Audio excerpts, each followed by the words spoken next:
If Russia and Saudi Arabia get their way, gas prices are going up at the pump.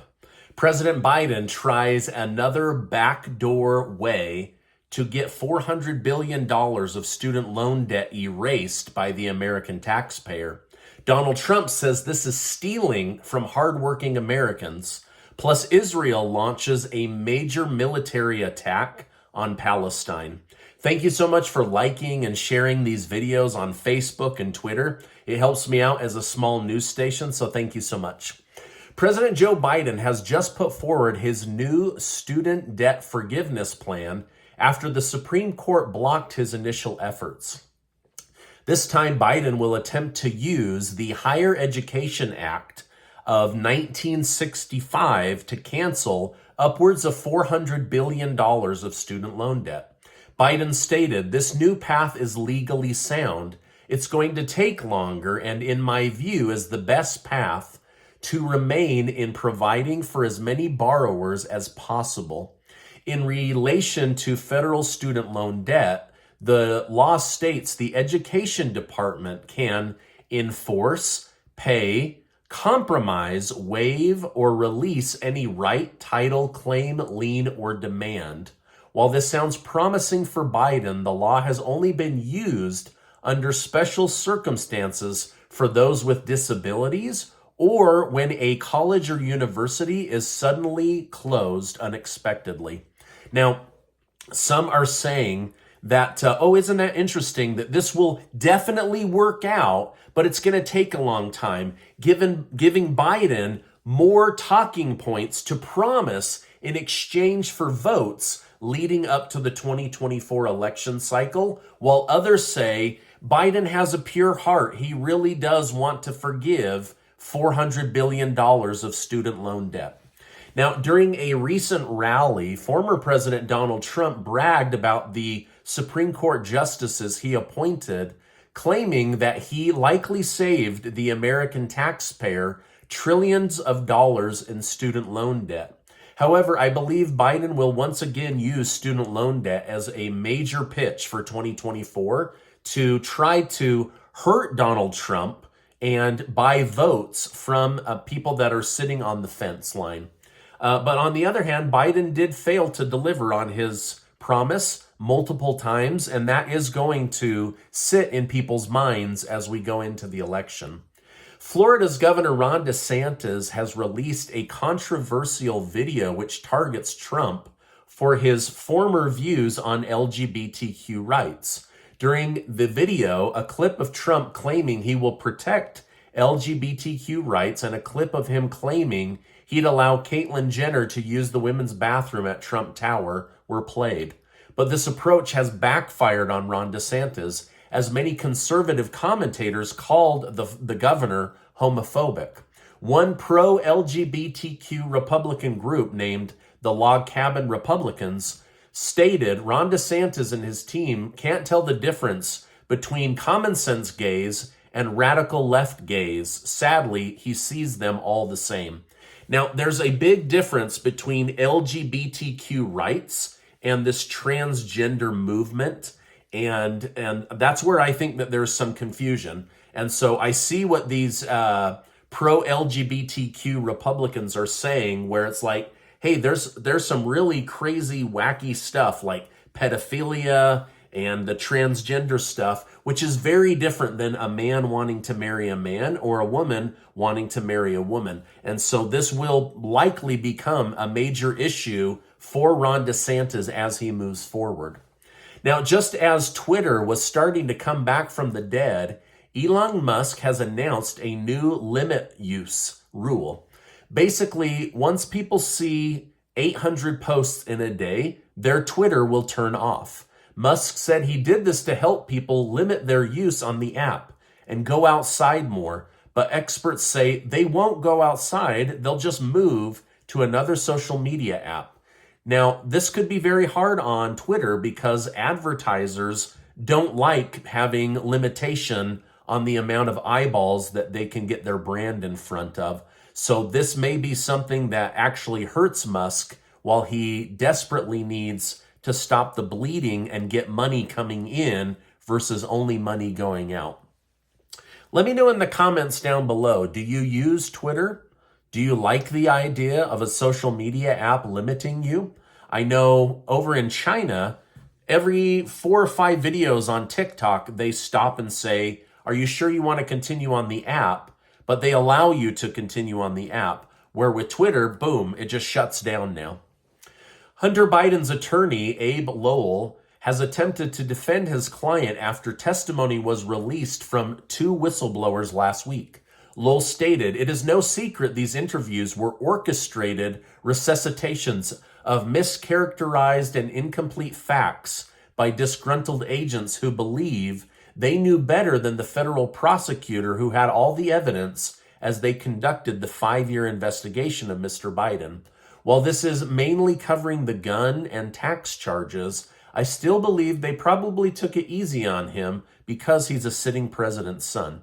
Now, to me, it will be much more interesting to see how officials handle the more damning allegations against the Biden family for running a bribery syndication, but I'll continue to cover both of these stories. Now, Saudi Arabia and Russia have today agreed to lower the amount of oil production each country is willing to produce in order to manipulate and force up the price of oil per barrel around the globe. Some are saying that this is to make more money. Others say that this is personal and to hurt Joe Biden's re-election campaign, while others say Vladimir Putin of Russia needs higher oil prices around the world in order to fund his war against Ukraine. What do you think is going on? Is this just about money? Is this personal against the Biden since Russia and Saudi Arabia both hate the Biden family? Or is this about funding a war in Ukraine? Let me know your thoughts down below. Now, the Biden administration is considering solar radiation modification to combat climate change, according to a new report released last week. In simple terms, they are researching ways to deflect sunlight away from the Earth. One method mentioned, called stratospheric aerosol injection, involves the use of airplanes that would spray a mist that would hang in the air and block sunlight from reaching the Earth or the ocean. Now, I'm not a scientist, but the Earth is pretty huge, so I have to imagine that this would be extremely expensive. But then on the other hand, haven't conspiracy theorists been talking about chemtrails for like 2 decades, and now they're actually saying, hey, maybe we should use chemtrails in the atmosphere in order to block the sun. You can't make this stuff up. It's crazy.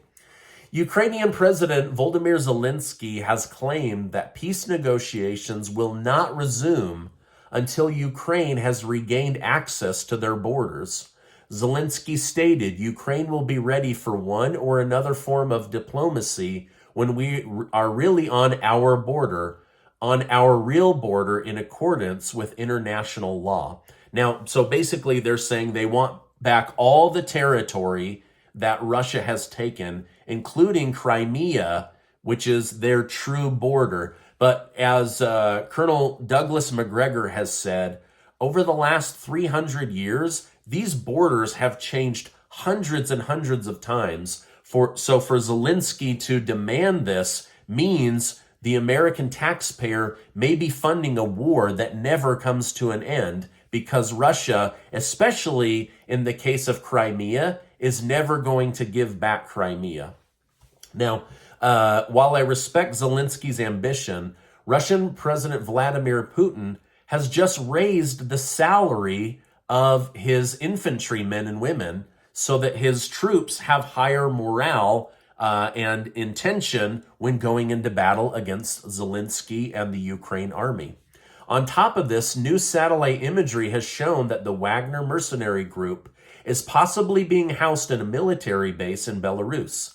This has forced Zelensky to increase Ukraine's defense on the northern border. Unfortunately, it doesn't seem like Russia or their ally Belarus will step away from this anytime soon. So you have Russia that's ramping up their production of military weapons, ammunition, and increasing their military people's pay. On the other hand, you have Zelensky saying, I'm not going to allow any new elections, and I'm not going to talk about any kind of peace deal until Russia gives us back all of our land. I don't know what to make of all of this. Now, despite these pressing issues, Zelensky claimed that Russia is weaker than ever.